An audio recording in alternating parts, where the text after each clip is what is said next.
flags waving, sirens cutting through the air, and a millimeter-perfect choreography that turns an entire city into a stage. This is how the presidential motorcade begins, a parade of precision where every second matters and every decision can change history. Behind the roaring engine and the blue lights, there is a silent promise: to safely transport the nation's leader with no margin for error. Today, I will reveal how the most guarded motorcade on the planet is planned, transported, and protected. It is not a simple convoy, it is a living operation where logistics, diplomacy, aviation, and security work as a single organism.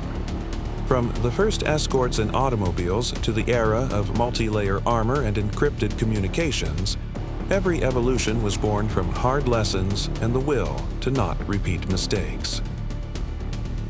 You will see how a beast of steel travels the world, how a presidential airline takes off with an entire office on board, and how a helicopter can turn minutes into security. Stay, because this story will make you look at every siren in a new light. At the beginning of the 20th century, when Theodore Roosevelt dared to ride in an official automobile, a tradition was born that grew alongside technology and threats. After the post-war 20th century, presidential vehicles stopped being simple cars and were transformed into mobile fortresses with reinforced steel, bulletproof glass, and hermetically sealed cabins. That evolution brought us to the Beast, a symbol and a tool, designed by Cadillac with layers of steel, aluminum, and ceramic, and equipped with defensive countermeasures worthy of a military vehicle. It's not just armor. It is also a small clinic, with emergency equipment and blood reserves compatible with the president. The motorcade and its pieces. The Beast is the heart, but the complete motorcade is the circulatory system. In a typical deployment, between 40 and 50 vehicles may be circulating, including SUVs, decoys, communications units, press vans, and support teams. Ahead are the route car and the pilot car, which review the itinerary in real time and facilitate safe detours if a threat or blockage arises. They are followed by the lead car, the brain of the operation, which makes decisions for the entire group in constant contact with the escorts. Around them, the so-called sweepers, police on motorcycles and patrol cars, keep the lanes clear so the convoy can maintain a constant speed. This protocol is defined by the Secret Service, which not only executes security but also designs logistics, rehearses routes, and coordinates with local and federal governments when the motorcade travels abroad.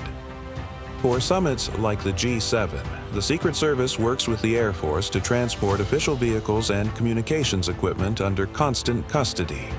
Cargo planes like the C-17 Globemaster III allow for transporting armored vehicles and heavy material with discretion and security.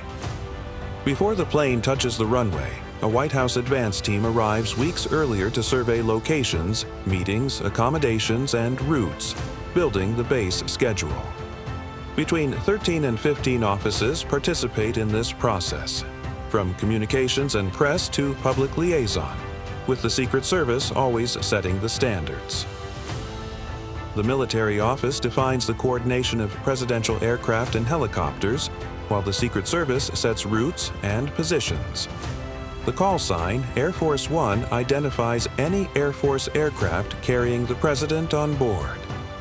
The use of airplanes began in the 1930s, when Franklin Delano Roosevelt flew in an amphibious Douglas Dolphin. With the arrival of jets, Boeing became a key supplier and, since the 60s, has adapted aircraft for presidential missions.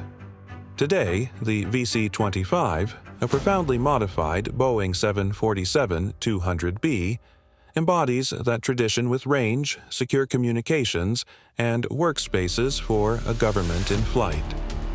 Among the icons, the SAM 26000 stands out, a Boeing 707 that served 8 presidents, a traveling symbol of diplomacy during the Cold War, with a cabin for global communications, a presidential galley, and secure compartments. Its iconic blue and white livery, inspired by Jacqueline Kennedy and designer Raymond Loewy, became etched in collective memory. For short trips and precise landings, the call sign Marine One identifies the helicopter transporting the president. Marine Helicopter Squadron 1, known as HMX One, trains pilots and crews to extraordinary standards and maintains aircraft protected with ballistic armor, anti-missile countermeasures, and shielding against electromagnetic pulses. The most modern versions fly at over 150 miles per hour, with stability and redundancies designed for complex scenarios. In Quantico, their maintenance center, specialized teams review every system with military discipline and aeronautical precision. Planning a presidential movement is like building a Swiss watch on a city scale. Reconnaissance tours are conducted, alternatives are rehearsed, evacuation points, designated hospitals, and safe zones are defined.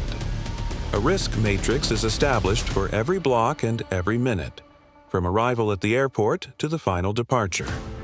Encrypted communications, mobile repeaters, press protocols, and radio silent zones are coordinated to avoid interference.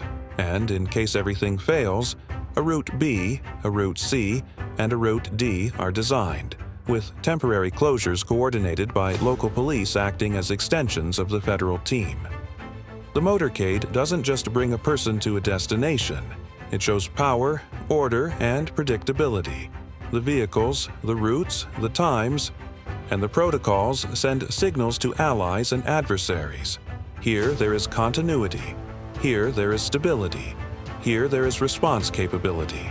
That is the reason why even the decoys matter, why the rehearsals are repeated, and why every corner is studied as if it were a theater. To transport high-ranking officials and delegations, the government uses Gulfstream C-37 aircraft, long-range executive jets that offer quiet cabins and secure connectivity. A typical model measures nearly 96 feet and transports between 15 and 19 passengers with the discretion required by diplomacy. When you see a presidential motorcade pass by, you might focus on the flash of the sirens and the flags, but what you are really seeing is a promise fulfilled in real time: to protect, to communicate, and to arrive. That is what you see: people, processes, and principles working together so that leadership arrives safe, clear, and on time.